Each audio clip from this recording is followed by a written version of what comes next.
dosen pengampu mata kuliah humaniora.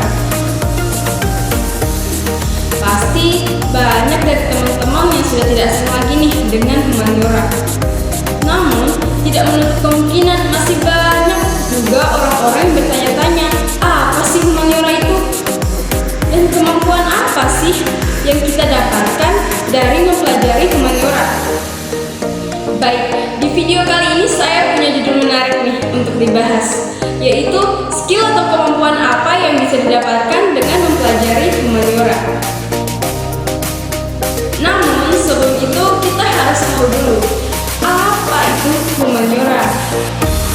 Jadi, humaniora menurut Kamus Besar Bahasa Indonesia adalah ilmu-ilmu pengetahuan yang dianggap bertujuan membuat manusia lebih manusiawi.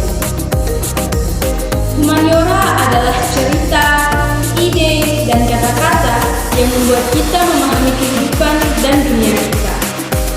Humaniora juga memberikan wawasan tentang berbagai budaya, tradisi, sejarah yang membantu kita dalam memahami konteks sosial dan politik di berbagai negara. Berikut ada beberapa skill atau kemampuan yang bisa kita dapatkan dari mempelajari humaniora. Yang pertama, kemampuan berpikir kritis dan analitis. Yang kedua, kemampuan berkomunikasi. Yang ketiga, kemampuan mengelola informasi. Yang keempat, kemampuan berempati dan pemahaman antar budaya. Yang kelima, kemampuan bekerja sama dengan orang lain atau kolaborasi. Baik, yang pertama tadi kemampuan berpikir kritis dan analitis. Berpikir kritis adalah kemampuan untuk berpikir secara kritis dan mempertanyakan setiap aspek penting dalam suatu permasalahan. Berpikir kritis melatih siswa untuk menjadi pembelajar yang aktif, bukan penerima informasi yang pasif. Siswa humaniora mendekati teks dengan pandangan kritis. Mereka dengan cermat mempertanyakan gagasan dan asumsi, mengidentifikasi inkonsistensi dan kesalahan dalam argumen orang lain, dan dilatih untuk bersikap objektif dan menghasilkan kesimpulan berdasarkan bukti. Pemikiran kritis dapat menjadi pengambil keputusan yang lebih baik di tempat kerja nanti. Sedangkan analitis adalah kemampuan dalam mengumpulkan dan menganalisis sebuah informasi, menyelesaikan sebuah masalah dan juga mengambil keputusan. Saat menulis makalah, mahasiswa humaniora belajar menganalisis bukti yang telah mereka kumpulkan dan menjelaskan kepada orang lain bagaimana bukti tersebut membuktikan argumen utama mereka. Dengan cara yang sama, di tempat kerja, pemikir analitis mampu menilai masalah secara kritis, menemukan celah yang mungkin terlewatkan oleh orang lain, dan menggunakan analisis mereka untuk mendefinisikan ulang masalah dan menghasilkan solusi yang lebih efektif. Yang kedua, kemampuan berkomunikasi. Humaniora membantu meningkatkan kemampuan menulis dan berbicara dengan jelas dan persuasif, agar mudah dipahami atau dimengerti oleh pembaca dan pendengar. Kemampuan menulis, baik itu email, teks, chat, atau blog, menulis telah menjadi bentuk utama dalam berinteraksi dan berhubungan dengan orang lain. Itu sebabnya menulis adalah salah satu atribut utama yang dicari banyak perusahaan dalam diri pelamar kerja. Hampir semua kursus humaniora bersifat intensif menulis. Siswa berlatih dalam mengorganisasikan pemikirannya seputar suatu topik dan menulis dengan jelas, logis, dan persuasif. Di dunia yang interaksi tatap mukanya lebih sedikit dan lebih banyak interaksi tertulis, menulis adalah salah satu kekuatan super dalam bidang humaniora.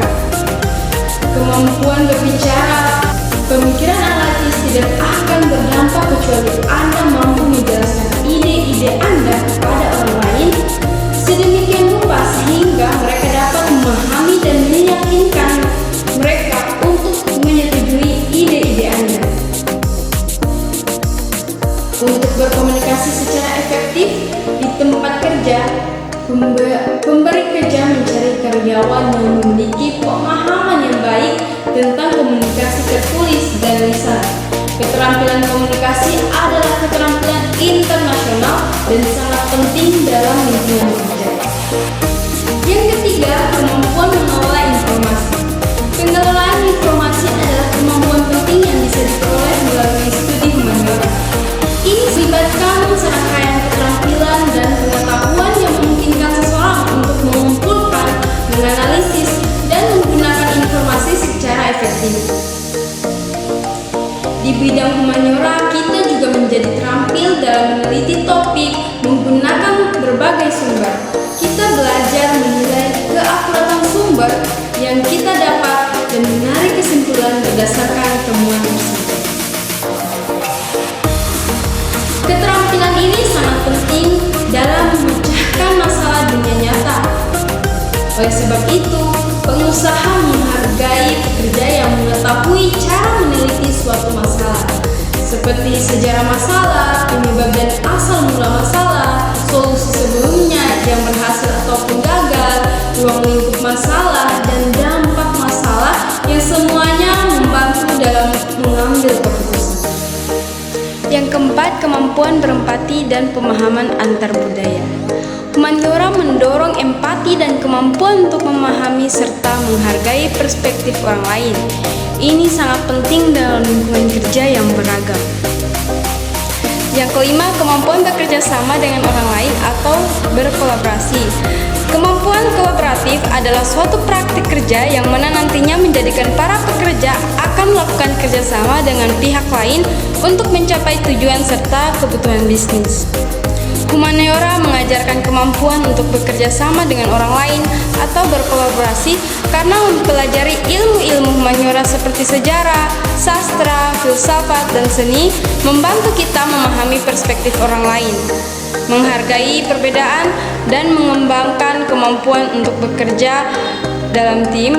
Ini penting dalam kehidupan profesional maupun sosial, karena kolaborasi seringkali diperlukan untuk mencapai tujuan bersama dan memecahkan masalah. Mungkin itu saja beberapa skill atau kemampuan yang saya bagikan di video kali ini. Jika teman-teman ingin tahu lebih banyak lagi tentang humaniora, teman-teman bisa mempelajarinya dengan cara membaca buku-buku yang berkaitan atau membaca jurnal yang membahas tentang humaniora. Akhir kata dari saya, terima kasih sudah menonton video ini. Wassalamualaikum warahmatullahi wabarakatuh.